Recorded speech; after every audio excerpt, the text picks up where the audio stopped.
Hi there, everyone. Namaste. I am Jill Loftus of Nuit Astrology. Welcome to your planetary energy forecast for the week of October 17th, 2022. This is an interesting week. Each day has kind of a distinct flavor, but it really is kind of like a roller coaster ride as we go towards the end of the week, beginning of next, when we have Saturn going direct.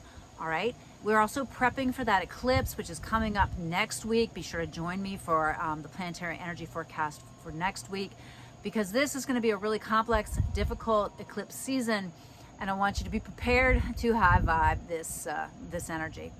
But let's start with the week. We start out, we've got both the Sun and Venus in the sign of Libra, yes? Okay. And so we start out the week with this beautiful flow of energy, a trine from the Sun in Libra over to Mars in Gemini, right? So lots of conversations, discussions, talking, thinking, writing, speaking about relationships, about balance, about peace, and that desire for peace.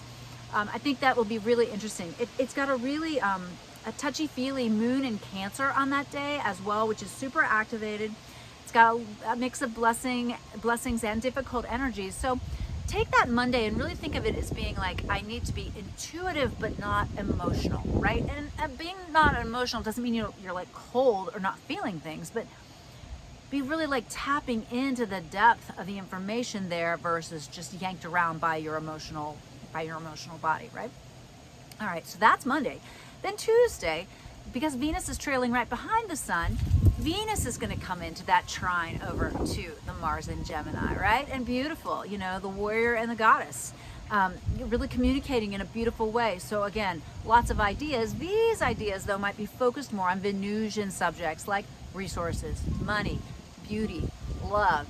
So think about where that, you know, Libran to Gemini sector of your chart is and really see what subjects come up.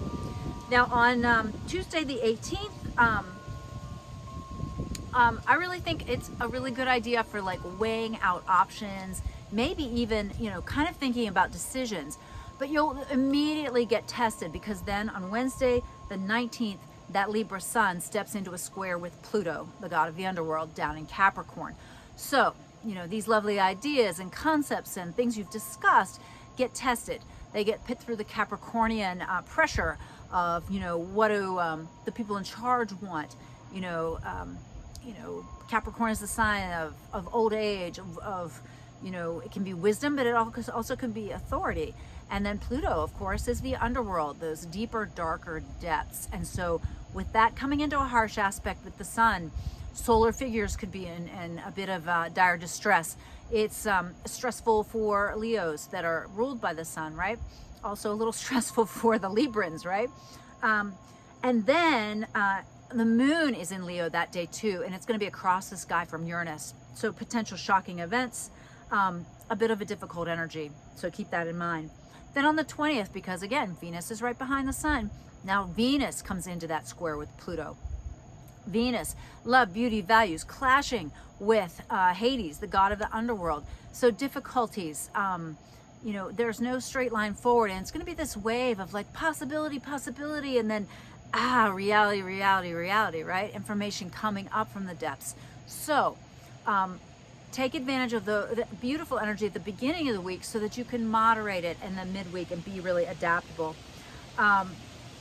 Then on the 22nd, we have the Sun and Venus touching. They come together in Libra for a precise conjunction. They're going to be so close together, but they come for their precise conjunction.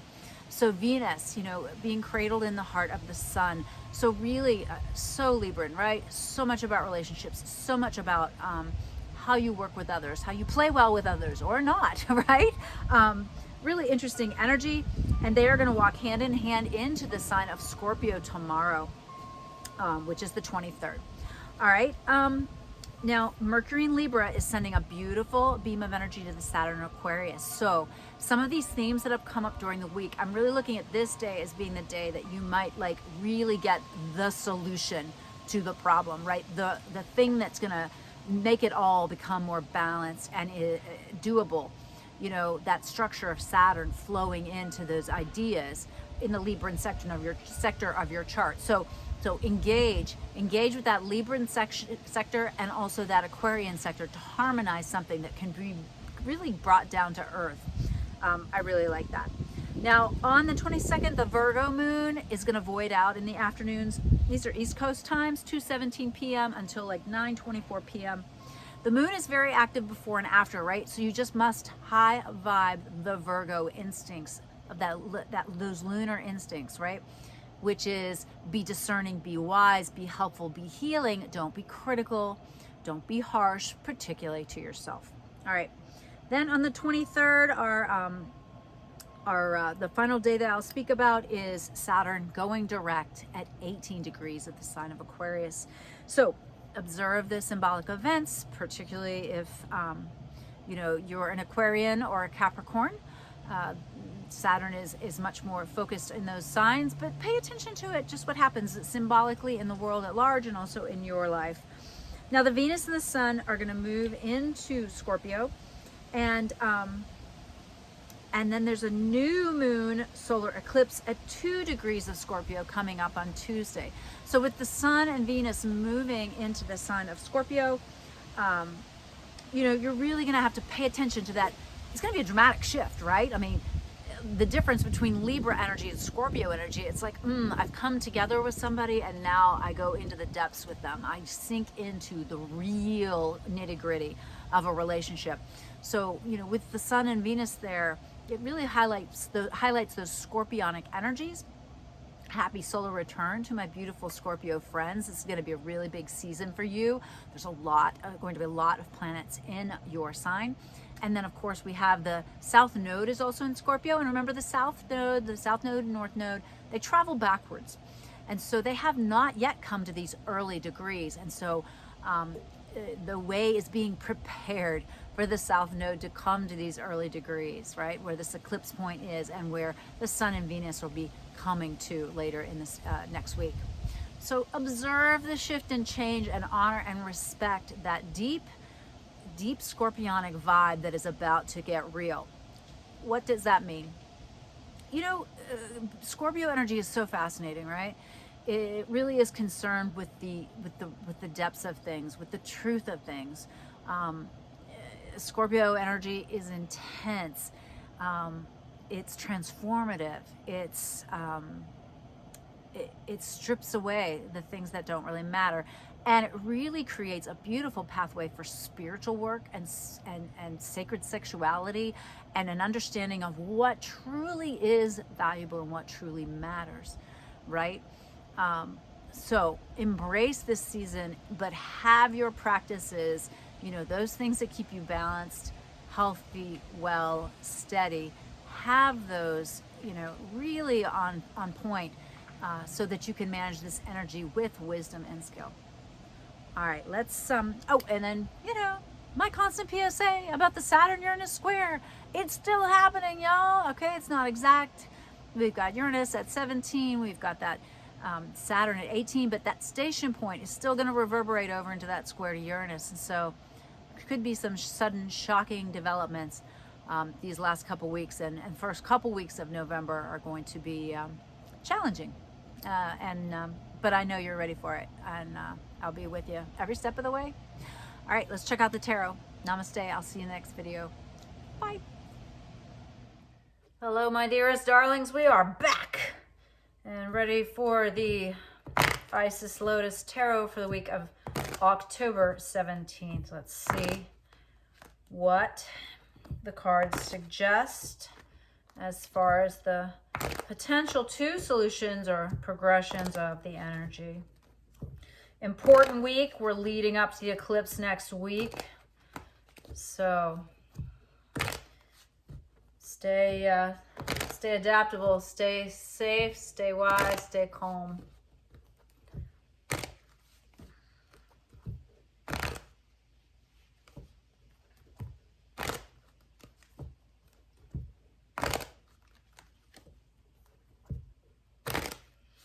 All right, here we go. The first one is the basic influence of the past. So what has happened in the past? Knight of Wands. So there were actions taken. This can also be a card that indicates anger, upset. This can be a card of Mars, can be arguments, but it's going for it. Okay, so this is a past influence on the situation, that strong, youthful male energy, and the present is you. And this is the Eight of Swords. This is an indication that you're feeling limited, restricted, like there's no way out, like there's nothing you can do. This is a card that is, it's about worry. It's not quite reached the Nine of Swords level of sleepless nights, but it's a card that indicates you're not feeling very empowered, but that also that is not true, okay? That the restriction is your mind. So keep that in mind. Present environment, we've got the Temperance Angel, the Angel of Healing. So we need to be moderate. This is a marvelous card, of course, with all the Libra energy we have here, right? I always think of her as being very Libran card here. So this is keeping, keeping in the balanced, keeping centered, being temperate, moderate. Good. Culmination of the influences. Six of Pentacles. So we're going to have to expend some time, energy, or resources on something, okay? We need to err on the side of generosity. This is not a card of stoicism or holding back. This is a card of offering and giving. So that is something to keep in mind as well. Key card, the core of the future. The Hermit. So the Hermit is, this came up in the November reading too, which is interesting. But the Hermit says withdraw, pull back, spend time alone, spend time in nature, spend time meditating, tap into your guides, pull back from a certain situation, okay? And it could be because you've been giving so much. There's been all this too much energy out, too much time out, too many resources out. The Hermit says pull back. All right, so this is modified by these two opposing forces, one of which is the Strength card. I always think of this as being Leo energy. This is feminine strength, the strength that comes from being receptive, compassionate, kind, gentle, taming the lion through those, embodying those qualities. Or the Lovers. Woo! All right, the Lovers is passionate energy. It's often depicted with three, so kind of like showing a love triangle of sorts. But there's something that truly you're feeling passionate about, feeling very strongly about, feeling very energized about. These are two very different approaches to approach something with this like soft, gentle compassion versus this very erotic, eros fierceness, okay? Interesting week, huh? All right, near future. This is what we're looking for. Ace of Wands. There's some new beginning coming at you. Something you're going to need to initiate. All right. The modifiers of this. Three of Wands. You already kind of have an idea. You've already laid in the groundwork. Or there's something you're completely missing. So caught up in that passion that you're just missing something. In fact, you probably have an idea what this is, but you are willfully ignoring it. Paired with the Three of Wands, we got the Page of Wands, all right? So Ace of Wands, Three of Wands, Page of Wands. This is, coming from that Strength card, this is really taking actions, conscious, wise actions, but going for it. Going for it. Over here with the Two of Swords, Five of Swords. So being so focused on an outcome, so focused on something that you feel passionate about, that you start to create something that really, there are negative consequences to this, okay? So watch that like passionate drive to just go and do something versus that more yin approach to it, okay? All right, and then the solutions or progressions. So over here with this wand energy, we've got the 10 of Pentacles. This is abundance. This is success. This is getting what you want. And on this other side, we have the Emperor. Oh, interesting. Oh, interesting. So we've got Emperor energy here. So I'm really fascinated to see what the other cards are. So with the 10 of Pentacles, we've got the Death card. Wow. So it's like you get there, you get what you need, and then you've got to let it go. Move on in probably another direction. Over here with the Emperor, we have the 8 of Pentacles. I think it's, no, 7 of Pentacles, which is, okay, you have enough now, but what about your future? All right, so really, there's 2 different ways to approach the week, right? But no matter how you do it, you've got to pull back and regroup, all right?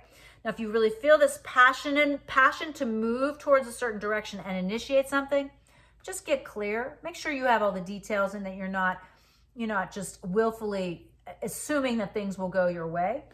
The Emperor, you get there. You get there either way. You have positive outcomes.